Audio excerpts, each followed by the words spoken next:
상담 입문자를 위한 상담심리 초간단 개념 정리 반디클래스에 오신 여러분들을 환영합니다. 교류 분석이라는 상담 이론이 있어요. 이게 제 체감상 상담보다는 기업, 강의, 학교 이런 곳에서 더 애용하는 상담 기법입니다. 반디클래스를 지금까지 봐주신 분이라면 이 말이 무슨 뜻인지 이제 아시겠죠? 신박하다, 명료하다, 그리고 일상생활에 충분히 적용이 가능하다, 이런 이론입니다. 재미있는 개념이 상당히 많은데요. 워낙 생소한 용어가 많아서 처음 공부하시는 분들에게는 문턱이 높은 그런 이론이기도 해요. 자, 저랑 쉽게 알아보도록 하겠습니다. 교류 분석은 미국의 정신의학자인 에릭 번에 의해서 발전된 이론이에요. 인간관에서 기억해야 하는 키워드, 교류, 패턴, 그리고 선택입니다. 교류 분석 이론에서는 대인관계를 정말 중요하게 여겨요. 그래서 사람들 모두가 진실된 교류, 의사소통을 할 수 있다면 그 사회는 건강한 사회다, 이렇게 이야기를 하고 있어요. 건강한 사회에서 당연히 사람들도 건강한 성장을 할 수 있겠죠.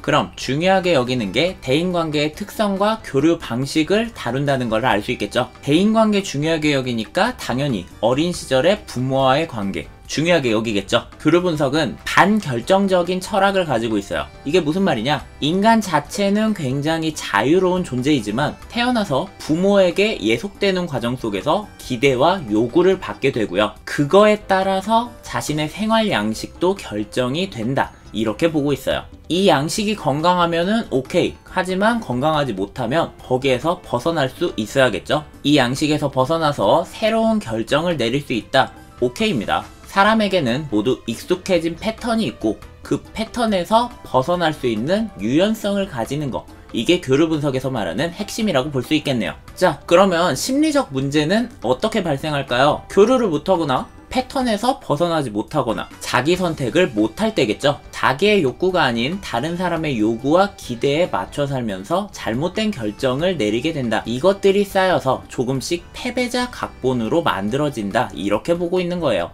패배자 각본? 벌써 낯선 용어가 나오기 시작했죠? 이제 교류 분석의 주요 용어 정리를 시작하도록 하겠습니다. 이번 시간에는 각본 그리고 스트로크에 대해서 알아볼 거예요. 배우가 공연하기 전에 각본을 봤죠. 그리고 그 각본에 써진 대로 연기를 해요. 시작부터 끝까지 그 스토리는 정해져 있습니다. 자, 이거를 인생에 대입해보면 어떻게 될까요? 한 어른이 아이를 옆에 두고 이렇게 하네요.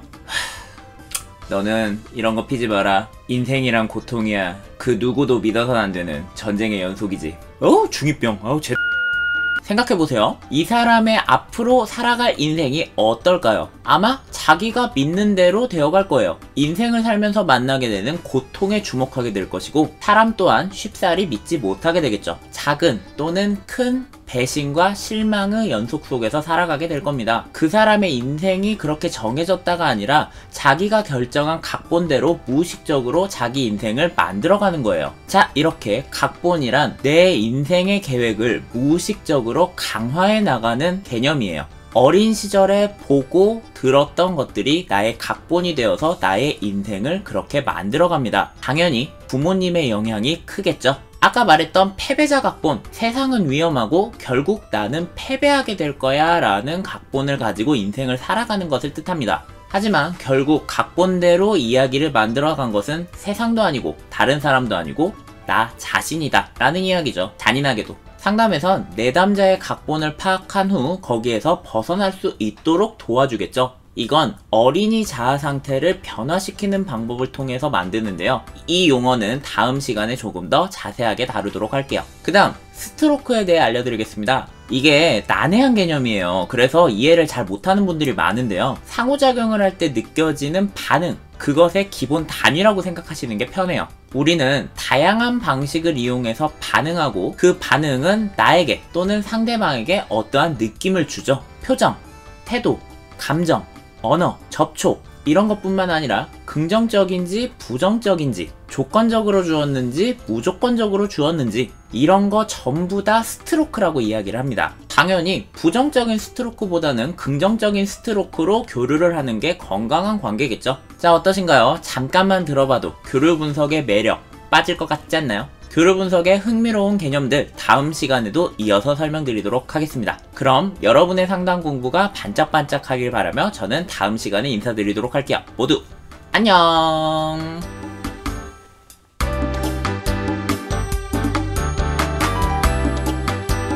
상담 입문자를 위한 상담 심리 초간단 개념 정리 반디 클래스에 오신 여러분들을 환영합니다. 교류 분석을 다루고 있습니다. 지난 시간에 이어서 교류 분석의 매력적인 개념들에 대해 소개해드리도록 할게요. 교류 분석에서는 성격의 구조를 이렇게 보고 있어요. 팍! 뭔 소리냐고요? PAC, P, Parent, 어버이자, A, Adult, 어른자, C, Child, 어린이자, 이걸 합쳐서 PAC, 팍이에요. 이게 정신분석에서 말하는 초자아, 자아, 원초아와 비슷한 부분이 있습니다. 다른 부분이 있다면 정신분석에선 에너지가 어디에 있느냐에 따라서 그 사람의 행동이 나타난다고 봤는데요. 교류분석에서는 이 자아 상태마다 고유의 사고, 행동, 감정이 나타난다고 봤어요. 사실 초심자들은 딱히 그렇게 구분할 필요 없어요. 그냥 그게 그거구나 이러면서 하셔도.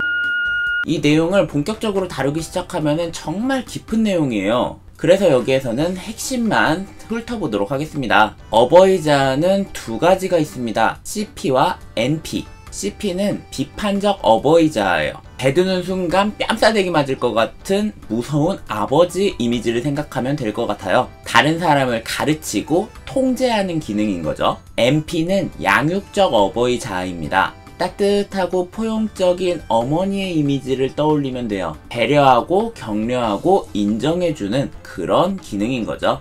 A는 아까 말했듯 어른자아예요. 정신분석의 자아가 맡고 있는 것처럼 P와 C를 중재하는 합리적인 기능을 하는 곳입니다. C 역시 둘로 나눠집니다. FC는 자유로운 어린이자예요. 말 그대로 자유롭게 감정을 표현하고 즐거움을 추구하는 기능이에요. 어디든 상관없이 막 뛰어노는 거죠. 마지막 AC, 다른 사람 말 잘 듣고 수능적인 모습을 보이는 어린이자예요. 고깃집을 떠올려 보세요. 첫째랑 둘째가 막 고깃집에서 뛰어놀고 있어요. 첫째는 FC, 둘째는 AC입니다. 여기에서 CP가 너 그러지마, 뛰어놀지마, 너 혼난다? 이렇게 얘기한다고 하면요, NP는 애들이 그럴 수도 있죠, 좀 놀게 놔둡시다 라고 얘기를 하는 거예요. 이 이야기를 듣고 AC는 다시 자리로 돌아와서 앉는 거고요, FC는 계속 놀고 있는 거겠죠. 여기에서 A, 어른자가 중재를 잘 해야만이 이 고깃집이 평화로울 수 있는 거겠죠. 이건 예를 든 거고요. 각 성격마다 제대로 기능할 땐 당연히 장점이 있고 그렇지 못하면 단점이 있어요. 그러니 교류 분석에서 성격의 핵심은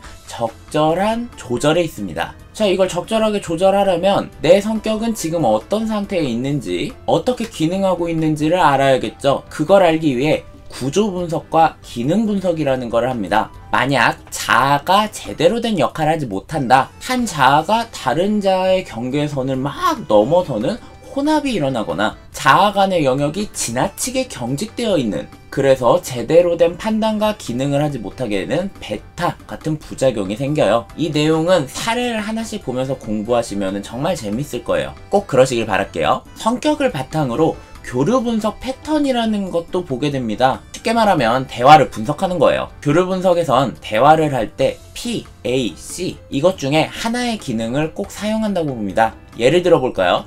뭐야, 이 방에는 시계도 없어? 정신머리 없이.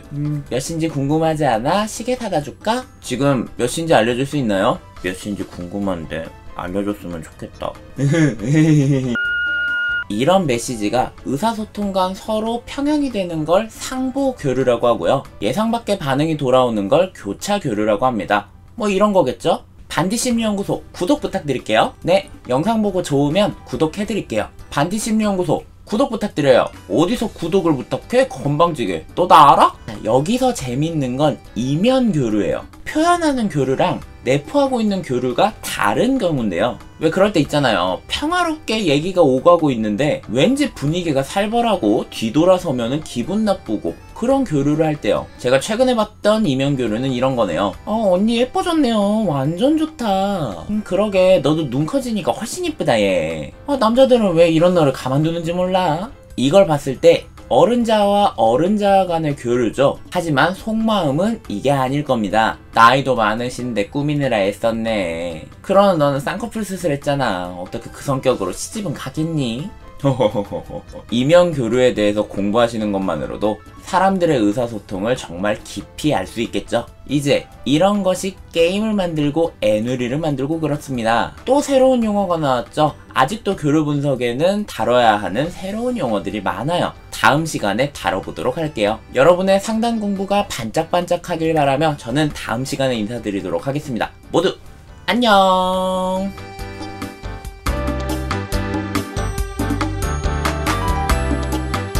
상담의 문제를 위한 상담심리 초간단 개념 정리 반디클래스에 오신 여러분들을 환영합니다. 교류 분석 세 번째 시간입니다. 오늘은 생활 자세 그리고 게임에 대해 알려드리도록 할게요. 저번 시간에 각본과 성격 구조를 알려드렸잖아요. 생활 자세는 개개인이 각본을 구성하는 주요 요소예요. 이게 꽤나 명료한 부분이어서 기업이나 학교에서도 많이 사용하곤 합니다. 구분은 두 가지입니다. 내가 괜찮은 사람이냐 괜찮지 않은 사람이냐, 다른 사람들은 괜찮은 사람이냐 괜찮지 않은 사람이냐. 당연히 나에 대해서도 긍정, 타인에 대해서도 긍정인 게 가장 베스트겠죠. 교류 분석 상담에서 추구하는 궁극적인 방향이기도 하고요. 자기 긍정만 되고 타인 부정이면 어떻게 될까요? 세상을 비난하고 불신하겠죠.